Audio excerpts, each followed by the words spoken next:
Hi friends, welcome to my channel, your EduCare Planet. Today I'm taking a problem of linear programming using solver. Yes, we can do linear programming of any equation, any system using solver. So let us start. So we have one problem in which a company wants to manufacture two type of products, product A and product B. The profit of each unit of product A is 40 rupees and the profit of each unit of the product B is 50 rupees. But company also have some constraint. One constraint is on the production and second constraint is on the raw material. So what is the constraint on the production? On a production, the product A requires 2 hours per unit and product B requires 3 hours per unit.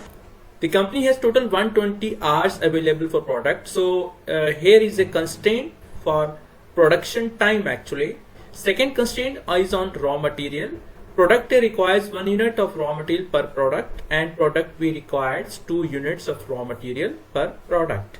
The company has only 80 units of raw material available. So here is the second constraint which company has on raw material. First constraint is on a production time of the type of products, product A and product B. To use solver, what we require, I have already made 3 videos. One video on the installation process of the solver. Second, we can find out the arbitrary constant using solver. Third, I have also used the solver for nonlinear fitting, and also I have taken a problem which we can also plan our diet plan using solver. This is the third video in the series of the solver. So I have already stated, and all the links of all the videos, are available in the description of this video. So to use the solver, we need 3 terms. First, we need what is the objective, which either we want to maximize or we want to minimize or we want any value. So here company wants to make our profit maximum. So company wants to profit maximum.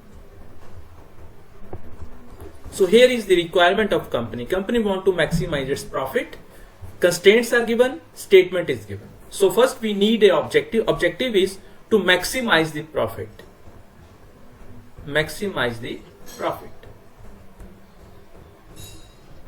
Second, we need a decision variable.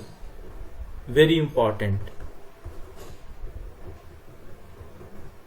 This is first requirement. This is second requirement. Third requirement is what are the constraints? What are the constraints?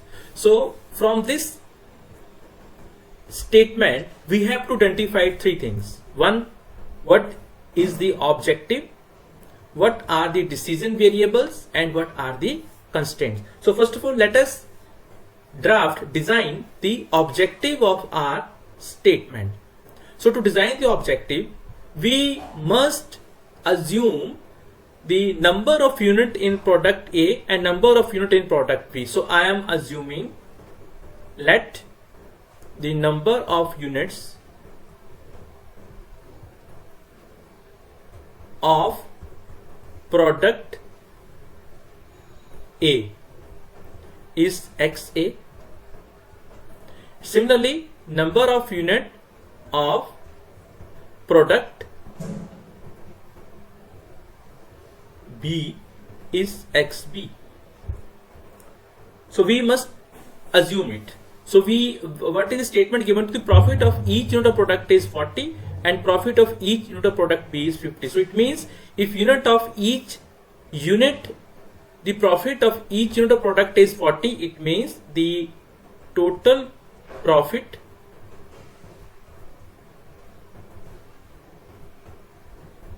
of product A is XA times 40. It means 40 XA. Similarly, the profit of product B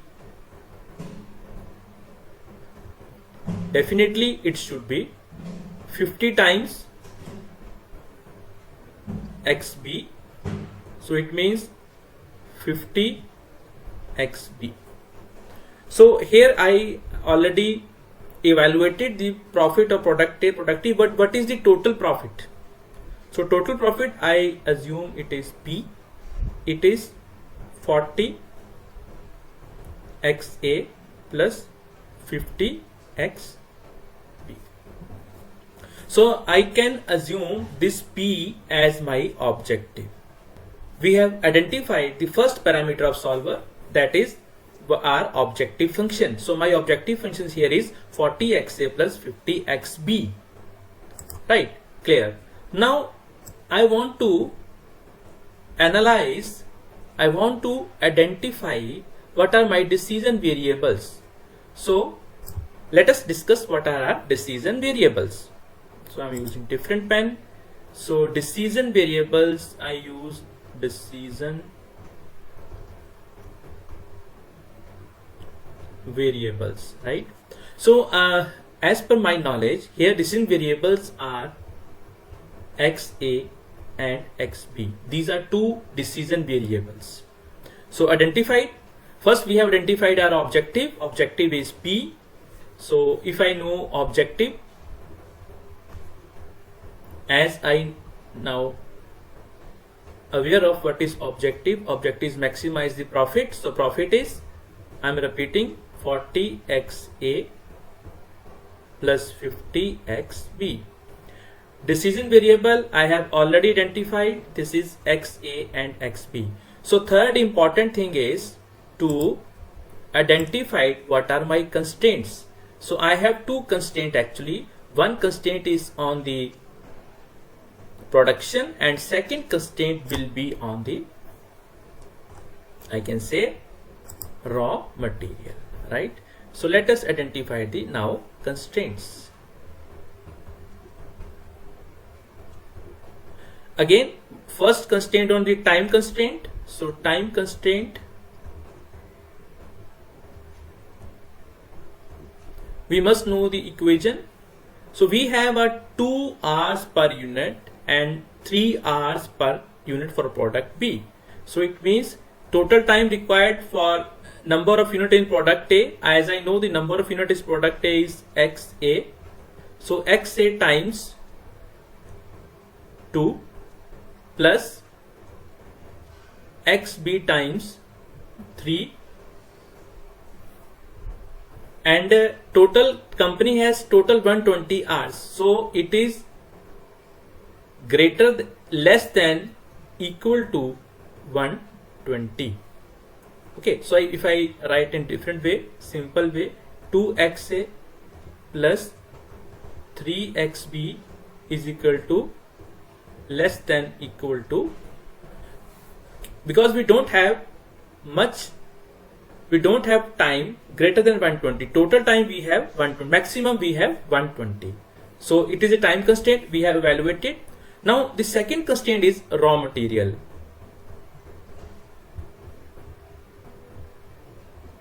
So raw material, as I have 1 unit raw material per product and 2 unit of raw material per product. So it means we have of raw material, we have total 1 XA times 1 plus XB times 2. It is less than equal to 80. This is my another constraint. If I write XA plus 2 XB greater than 80. Right? So two constraint I have designed, objective I have designed, decision variable I have designed. In addition to two constraints, so we have 4 additional constraints which I prefer to here. First of all, I am using a XA must be greater than equal to 1. XB must be greater than equal to 1. If this constraint I have imposed, additionally I can also impose the condition that XA should be integer and XB should be also integer. Why?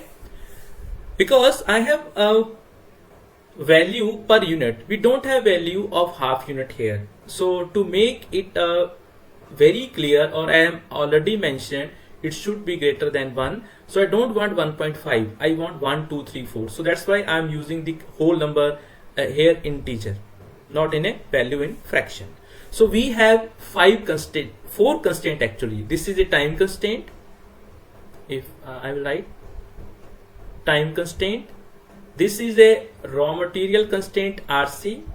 This is constraint of my, because I don't want value less than 1, always 1 or greater than 1, fine. And also I want the value should be in integer. So these additional constraints which are not available in statement, which I have designed to make my problem much simpler. So solver can provide me a better and best solution. So I have designed the 4 additional constraints other than the given by the manufacturer to me to make my profit maximum. Now I have a decision variable, I have an objective, I have a constraint. So the conditions to employ the solver is now fulfilled. So let us start to employ the solver. So here is the problem, my friend, as I told you. So here are my objective, which I have already told you how we can design it. 40XA plus 50XB. We have decision variables XA and XB. Constraint I have already stated. First container production time, second raw material already stated, and my constraint should be non-negative. So non-negative, it can be greater than equal to 0, but I have assumed should be greater than 1. This is my choice.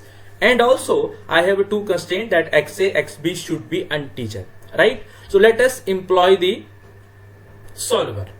Now first of all, I am making my, this is the result which I have already made it using solver, but I will use and it again for you and how to make it. I am going to start with 0 to show you how we can use it. I am making my variables 1, 1, right? This is my choice. I want it 1, 1 initially.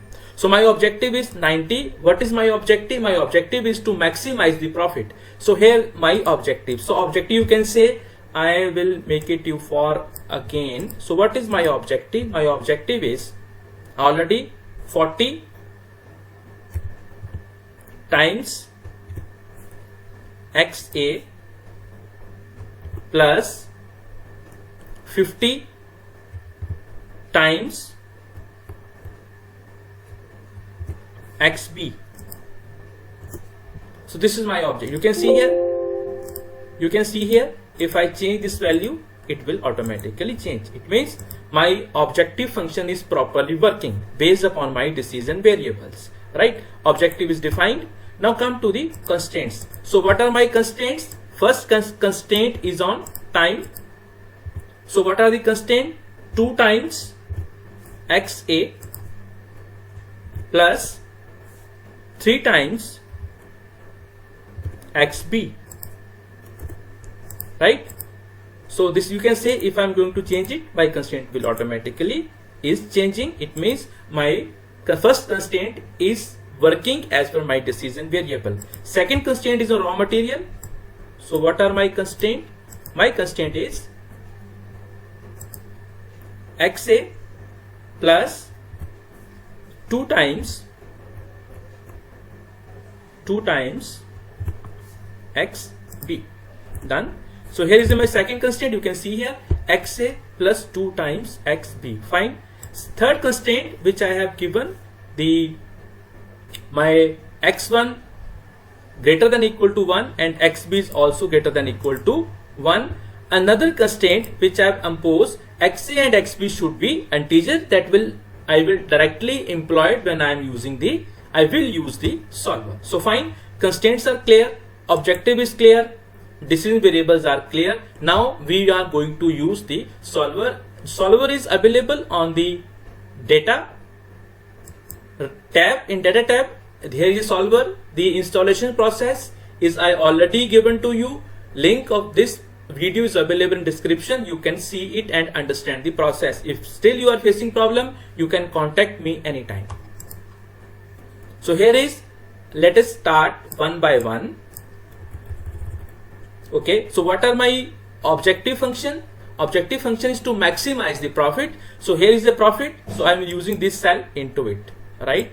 So what are my second choice? Second choice is to maximize my profit. So that's why I am using the term here, maximize. How we can maximize? We can by changing our variable cells. So what are my variable cells? These are two my variable cells I have mentioned. So these are the constraints which I have already mentioned, but I will delete it, all these constraints one by one, so that I can make all these constraints again for you, so that you can understand the entire process very clearly. Okay, now there is no constraint, so I am going to employ the constraint. So my first constraint is on the time constraint. So how we will add the constraints? I will go on the tab add. Here is a cell reference. So here is a cell reference. What is cell reference? Cell reference is the constraint which you have designed for your problem, right? Mention it should be less than equal to. So I am using the inequality less than equal. You can see there are number of inequalities: less than equal, equal, greater than equal, integer, bin, and difference. But I am using the less than equal. So what is the value? Value is this one, is 120. Never enter 120 here. Always enter the cell value. Okay. Click add. I am going to next constraint. Next constraint is on a raw material constraint. I will add the reference value. Again, inequality is same. It should be less than equal to how much? 80. Done. I am going to add it. So third constraint is on my reference value. Reference value is this one. It should be greater than equal now. Please note it is not less than. It should be greater than equal to this one, 1. Okay, I am going to add it. Last constraint, according to, but I have 3 constraints yet to finalize. This one is again greater than equal to this one. Add to another constraint. I am going to employ another constraint, that my x1, my variable, should be integer. Okay, I am going to add it. Another, my xb, I want it should be integer, so I am going to click on integer. Please see it very carefully. I am going to add it. Okay, you can see here all these constraints which I have imposed on this condition, this problem, are now available here. Okay, as my problem is simplex linear programming problem, so please always use simplex LP. Do not use GRG nonlinear, as GRG nonlinear will be used when I am working with nonlinear fitting. This problem I have already discussed with you in my last video. You can see the link of that video is available in description. Okay, then everything is fine with me. I am going to make the solver to solve my problem. Okay, let's check what happened. I am also want to report of my problem, so I click on answer, keep solution, solver solution, done. Okay, answer I can click, so that I can compare what was my earlier profit and what is the profit maximized by the solver. Okay, I'm going to okay. You can see here earlier the profit was 90, now it is 2380. So earlier my all variables, both variables are 1 but here is now 57 and 2. It means if the product A, in product A 57 unit will be produced and in product B only 2 unit will be produced, only then we can maximize our profit by employing all these constraints. We can also check the answer report. You can see here initial value is 90, now final value is 30, 2380. Initial my variables are 1 which are my random values, and now my variables final values are 57 and 2. You can see here the cell values are 120, 61, 57 and 2. We have decided it should be a 120, 80, 11 and also we have imposed my all variables should be integer. So by doing so, we can have a answer, we can maximize the profit. So this is the problem which I want to discuss with you. Thank you very much for watching my channel, Yours Educator Planet. I request all of you, please subscribe it and share with your friends, because my channel is entirely focused on the research issues, research paper writings, technical tools used to improve the research, to manage the research. Thank you very much.